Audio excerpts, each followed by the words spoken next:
Do you have any idea how many women would love for me to take them to my house so they can meet my mother? Well, why didn't you show up at their house? Just about guess. You black bitches is all the same. Bitch! Complain all the time about don't nobody want your asses. Don't know how to treat ya. As soon as a man or brother show you genuine interest, bitches act silly. Then you wonder why we go out with white women. A white woman can have your sorry Do you have a wristband on? Oh no, here. Don't you throw that up here. You're like a little kid. You raggedy bitch. You better be more careful when you pick up your grocery stores next time. Troy, take your drunk ass left wearing it. I need a shave, stinky ass home. I'm not going. This is Mentally Dope. Join us, Charmaine and Jasmine, two Black licensed therapists, as we build a bridge between mental health and Black culture. Come on, it's gonna be dope. Hey guys, Welcome back. welcome back. We are back at it again on this whole wait and exhale journey. And Part 2. guess who we are doing today? Your girl Robin. Which one of them had the man outside with the orange? With a leather vest in the dead of summer.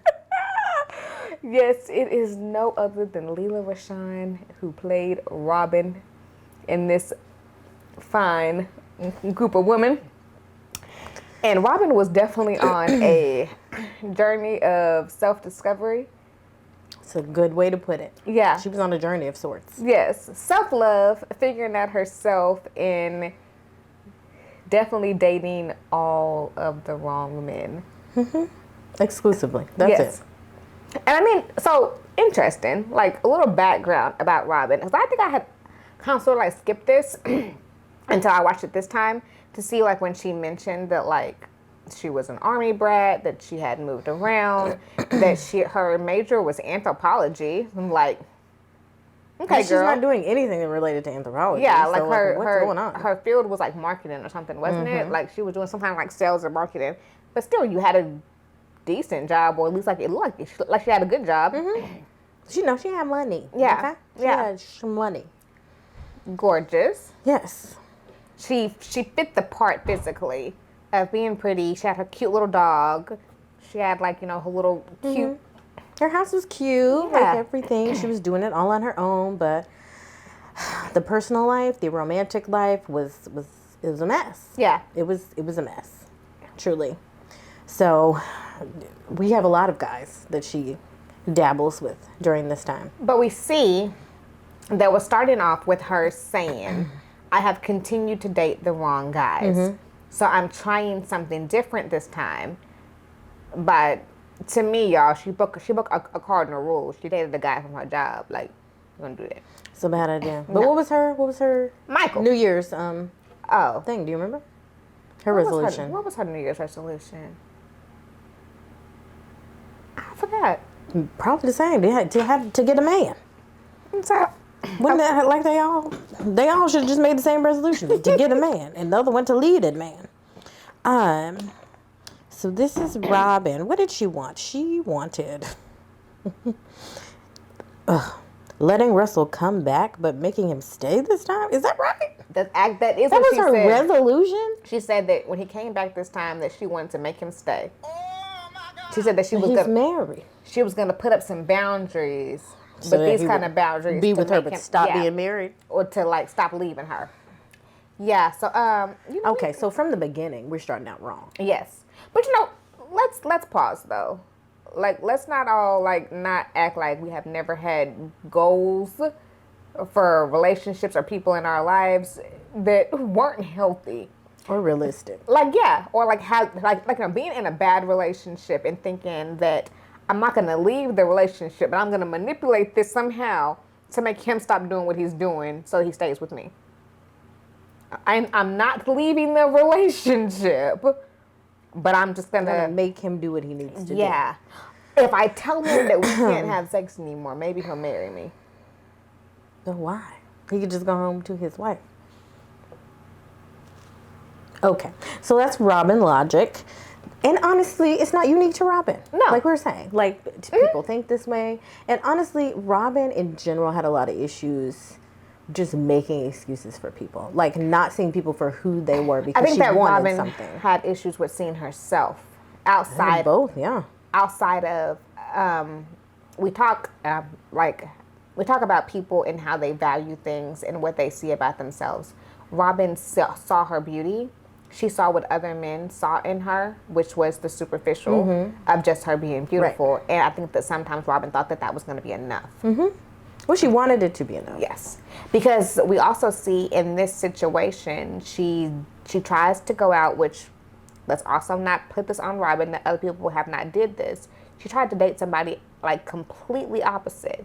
But she went for someone who she looked at as a downgrade, because she wanted someone, hopefully, that he would like worship her a little bit more. So did we start with Michael? Was that the first guy? Yeah.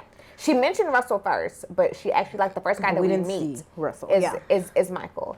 And so Russell's her ex, who's married and whatever. Yeah. And then we try a new thing with Michael, who is a guy at her job who, in her words, I think he's a nerd.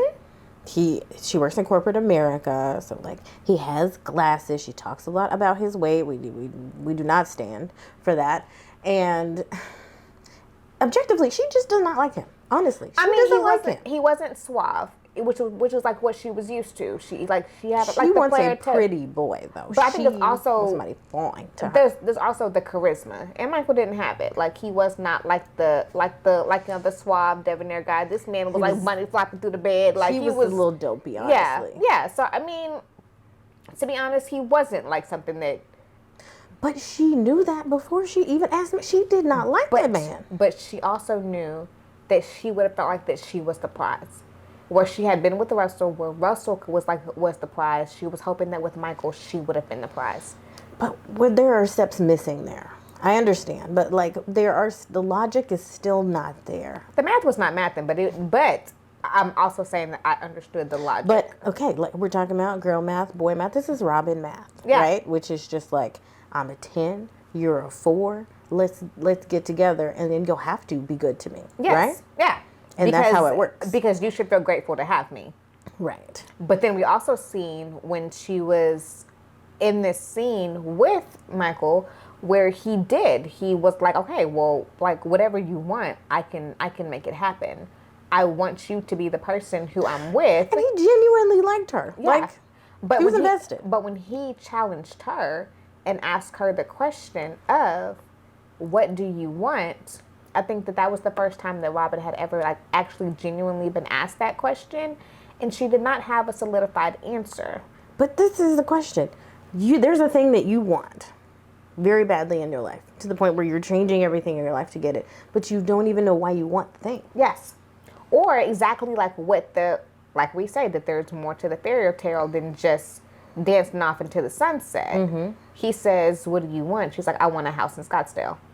He's like, okay, I have a house in Scottsdale. He said, I own a house in Scottsdale. So what's next? So she's like, okay, well, I want kids, and I want to be able to travel, and I want to go out to eat on a regular basis. And then she said, I want kids. I want a family.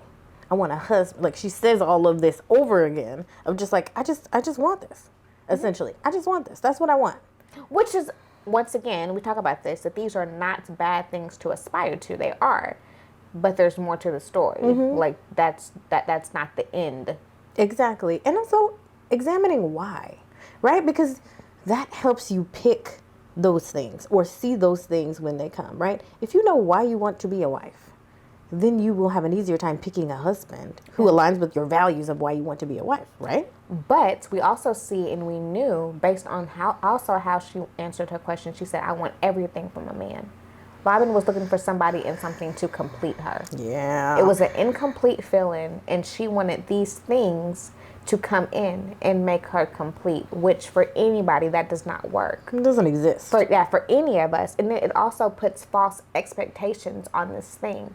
You think that as soon as a man proposes to you, or like you guys sign the marriage license, that you're suddenly going to be happy. That like a light is going to go off in the sky and we're going to be like, yeah. And now my life is complete.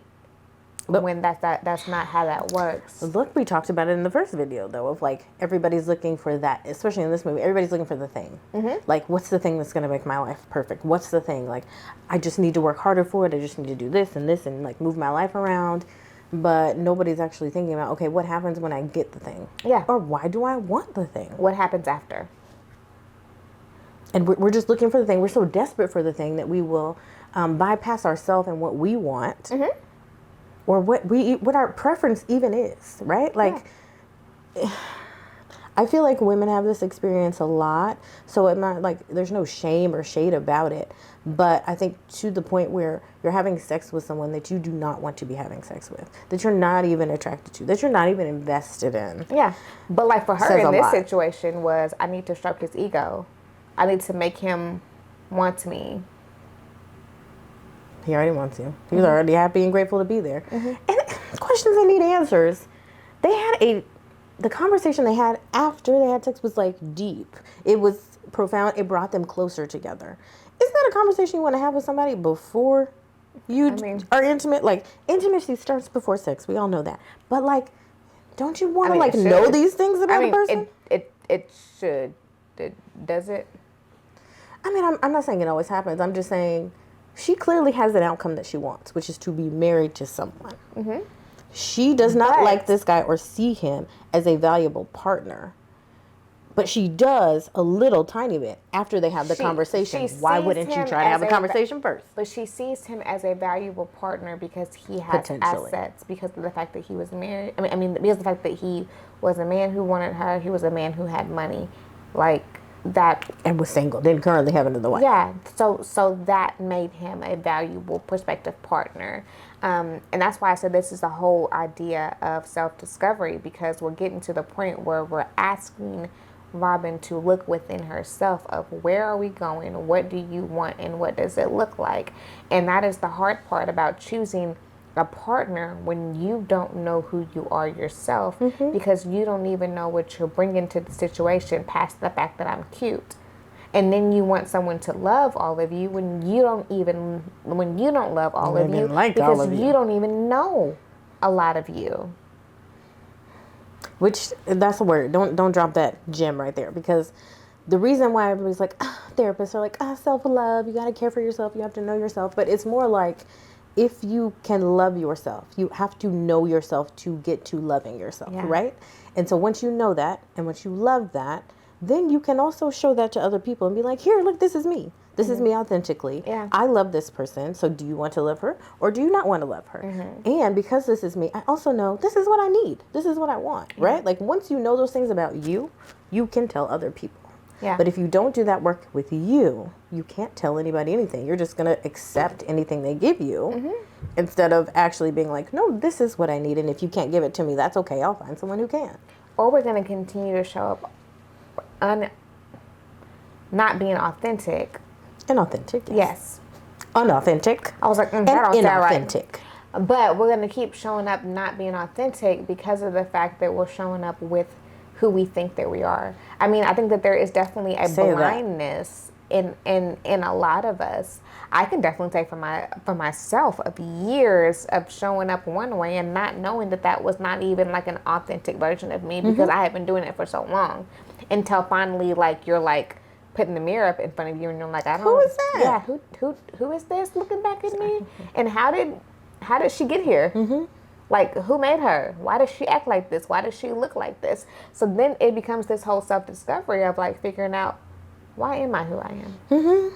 Or the other trap is being who you think that person wants you to be. Yes. Right? Which is just like, I don't really like this person, but like, what if I could be this girl? And I'm going to just try to be this girl that you want me to be. But if you're not being authentic, then you're pretending. Which is exhausting. And please believe it'll run out. Exactly. Which it will have to end one day. So there's just no longevity in it. So we see that. Robin. Yeah, so we see that with Robin, with the whole situation with Michael. They don't really say what happens between her and Michael, but her and Michael break up. I don't really know. She said she fired him. But they both feel some type of way about it. Yes. She's clearly upset when she sees him with another girl. He's clearly upset because he starts being petty to her in work. So like, but I think that I don't know. I know people like this too. Was she upset that he was with another girl, or was she only upset that he was with another girl and she was single? You know, some people who are like, I don't care if they're with somebody else as long as I'm not single. Like, I'd be okay as long as I'm not still single. I mean, I think it could be anything. I think it could also be, like, I think it could be layered. It could be that. I also think it could be, like, some people only want other people because they like being wanted, not because they actually want to be in a relationship. That as well. And so if he's with somebody else, you I get clearly that. don't want me. Like, I want you to be pining for me and thinking about me and trying to pursue me, even if I don't want you. Yeah. So I think it could be a lot of things. Okay. And then we see her. She meets a new guy at the grocery store. They talk for was it a couple days? 3 days. Yeah. They've known each other for 3 days. They know each other for 3 days, and they go out one night, and this man is clearly on drugs. Like, clearly. They go to a party. With nothing but white people.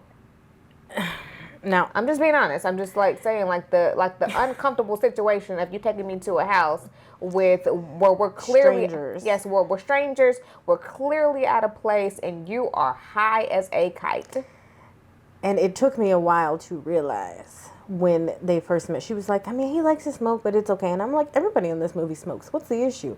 And then I was like, oh, okay. Yeah, she don't mean. Nah, she ain't talking about what we think she's talking about. So I think maybe that in particular was weed. But then she found out at that party he does.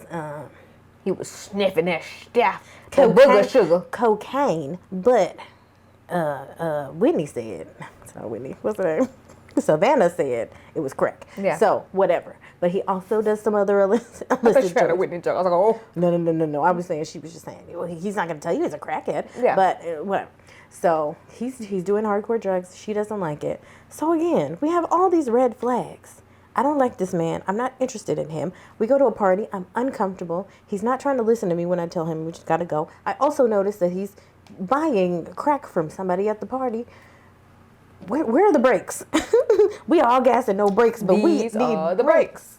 But I think that like what you said earlier too, though, about Robin is that Robin made excuses for every situation. With Michael, she made excuses. Tell me, what was the excuse? Yeah, she made excuses. With Troy, she made excuses like, you know, it wasn't that bad. Like, he only does it sometimes. yeah, and then she found something that he did, which each person, with Michael, with Russell, with Troy, she found something that they did that was not technically a green flag, but something that they said or did made her feel like, oh, they really like me. With Michael, it was the whole idea of, I'll do whatever you want to make you happy. And she immediately was like, okay, I can make this work. With Troy, as soon as Troy was like getting in trouble for his actions, the first thing that he says is, I wanted you to meet my mother. And like 3 days in, but she's like, he wants me to meet his mom? Like, that makes me feel special. Mm-hmm. Okay. And what Savannah asked an excellent question. What has this man done? And what have you done for this man in 3 days that he thinks it's important enough for you to meet his mom? Yes. Which right there, if she was looking clearly, she would see this has nothing to do with me. Yeah. Right? This man isn't, I don't know what's going on with this man, but this has nothing to do with me. But for her, she's just like, I just want to be wanted. Yeah. So, yes. Yes. The one thing that I loved so much about Robin was I loved the relationship between her and Savannah.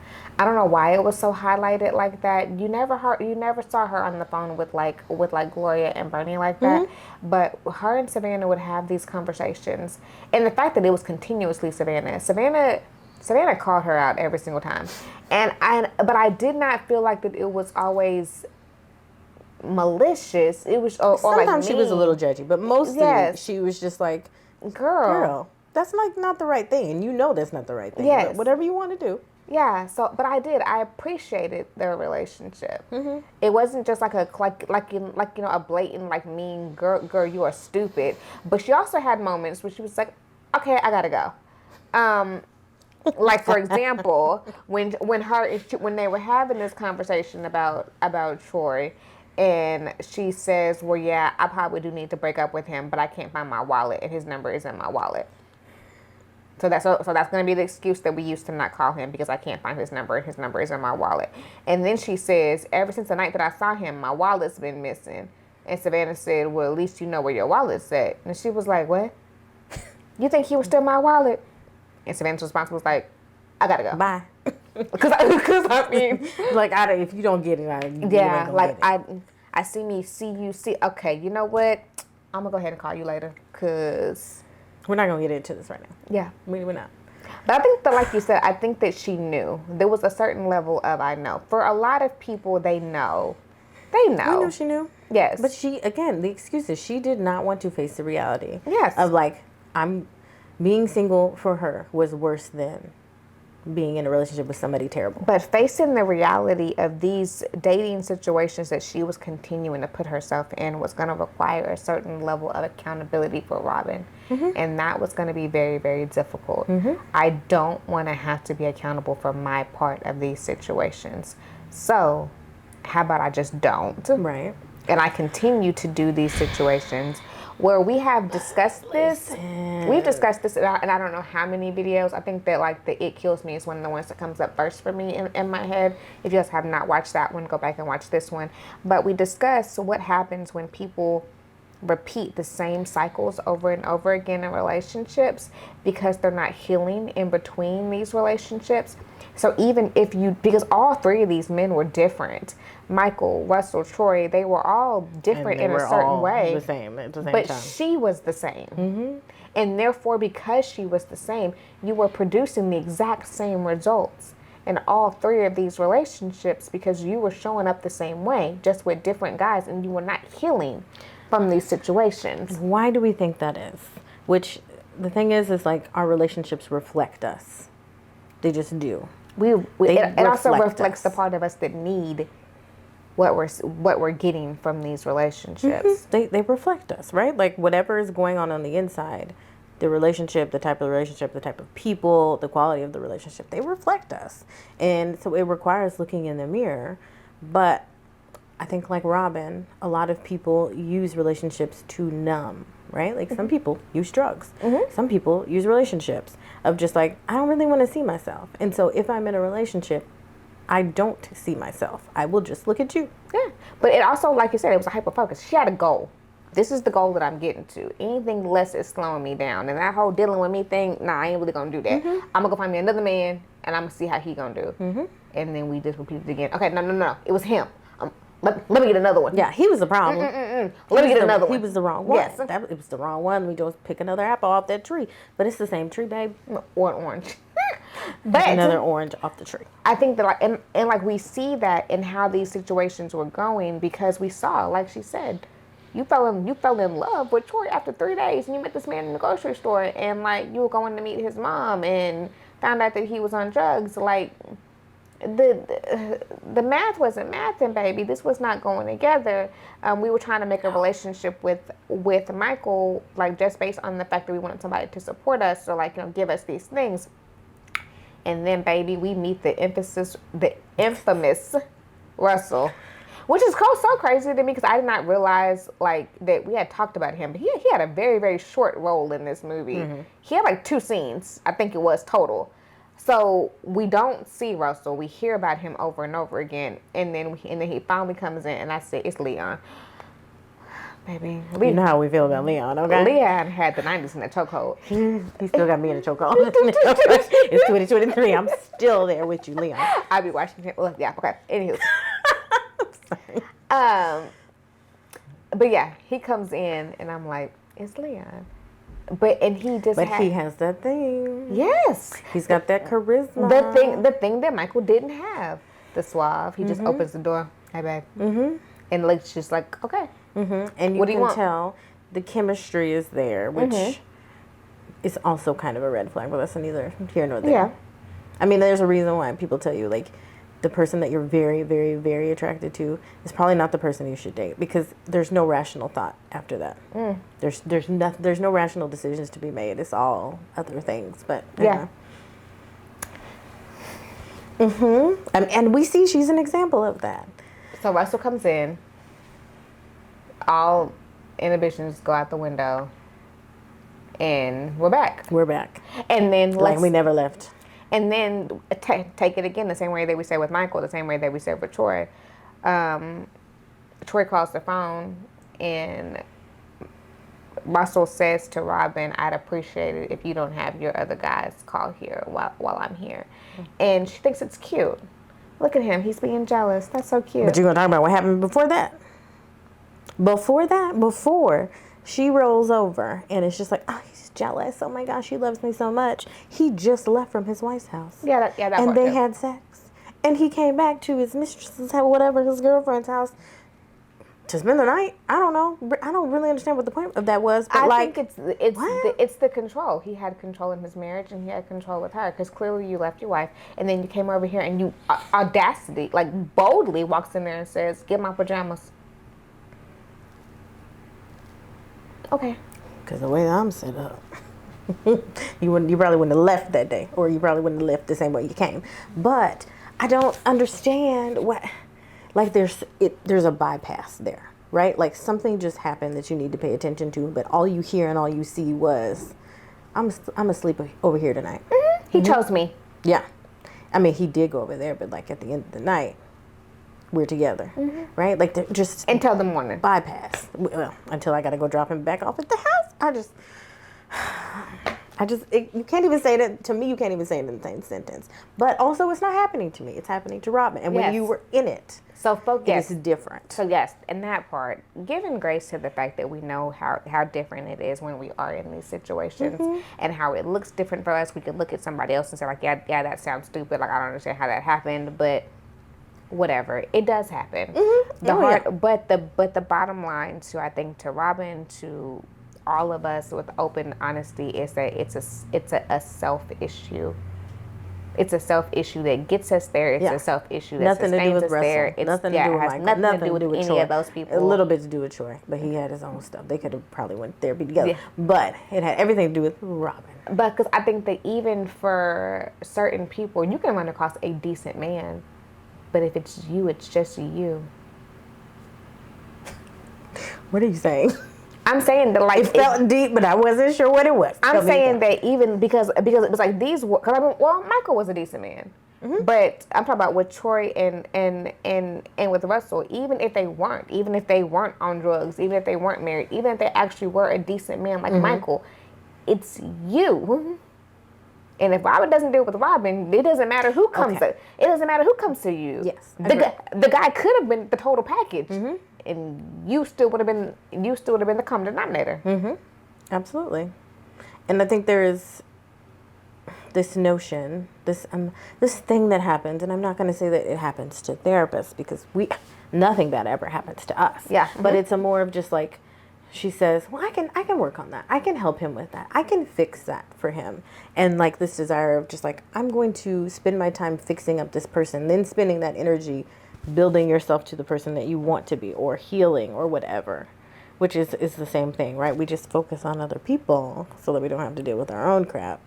But like you said, at the end of the day, you're still going to bed as the same person. You're still waking up and looking in the mirror as the same person, married or not. Yep.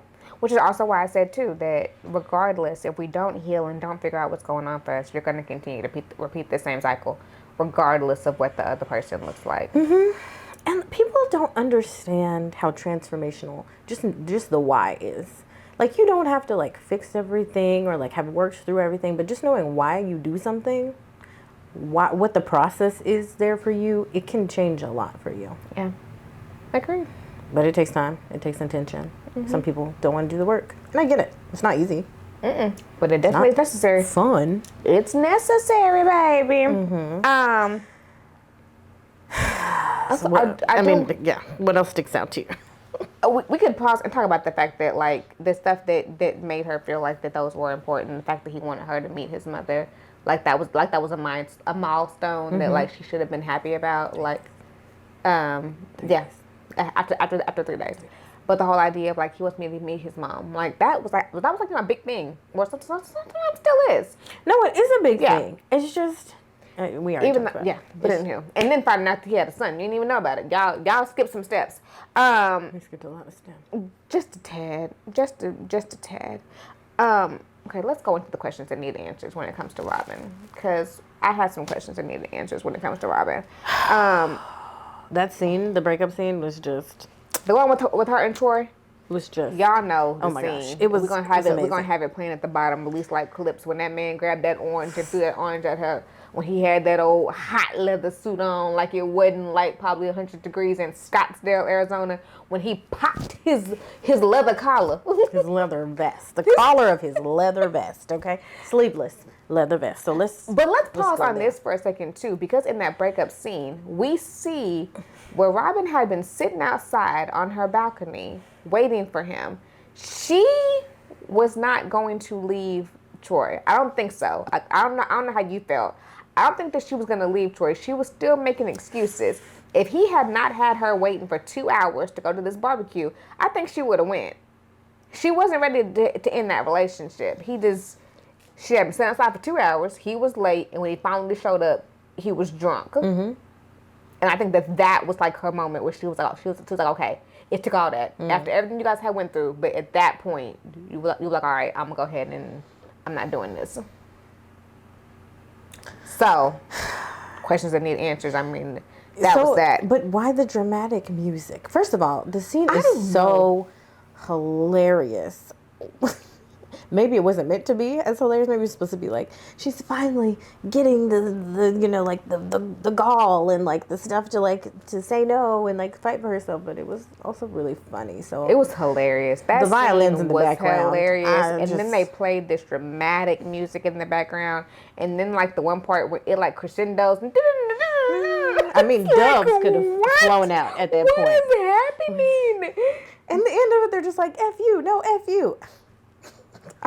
Make it make sense. I need questions that need answers, which we don't have. I'm sorry. Troy stole her wallet. Y'all. How is it not obvious? Yeah, if y'all have not watched you had the a wallet, movie, you met him, now you don't have a wallet. Yes, what? I need you guys to watch the movie. I need you guys to comment in the comments and tell me if you agree. Did Troy steal her wallet? Because I feel like that Troy stole her wallet. I wonder what Troy said when he opened up the wallet and saw his own number. Like, okay, we cannot get started on this again. I also want to know what y'all think. Was Robin going to the barbecue? I think that she was going to the barbecue. She just had to sit out there for 2 hours because she was fine too. She was so fine. That's true. Please let us know that in the comments. That's what I want to know. Do you think she was actually going to go to the barbecue and like go with the dysfunction, or do you think she was actually like standing out there to wait on him to break up with him? Yeah. Which I don't know. We'll see. We say we'll see like there's going to be a part 2, but I really want to know like in the part 2, what happened? Did Russell ever come back for his child, or like we just like left it like no? Like, oh my God! But this is the thing. Is that what happened to Leon before above the rim? That's the reason why he left. Because he found out he had a baby, and all he did was just turn around and leave the city and go to another city. And then he just came back home. And then came back to see, is everything all right? And then, oh my gosh. Anyway, if you haven't seen Above the Rim, we did do Above the Rim as well. Do y'all ever do that? Like I love to like mash movies to be like in together. The same universe, yeah, like, and be like, so wait, like that's what happened to that daddy. He was over there with them. So yeah. Maybe. But I will say, you found out what kind of man you had. Well, I mean, we already knew, but like the confirmation was everything. If you tell a man, I am pregnant with your child, and I'm just letting you know. And he's upset. And he's upset, yes. And you say, do what you want with that. You shut the door, and he don't even fight for it. Like, literally, he was like, okay. I'm like, what? You found out what you needed to know. This is the man. This is who he is. You made the right decision. But also, like, the hurt in that this is the man that I've been chasing. But I don't even know how long. Because we don't know how long. That. She knew that on the inside. Yeah. She didn't want to see it. But there are certain things that like you said, you make excuses for. And then... But she knew what he was going to do. She knew what he was going to do because she shut that door and she said, I'm not going to see that man again. And what happened? He knocked on that door again. We see her at the end of the movie big and pregnant after dancing in the sunlight.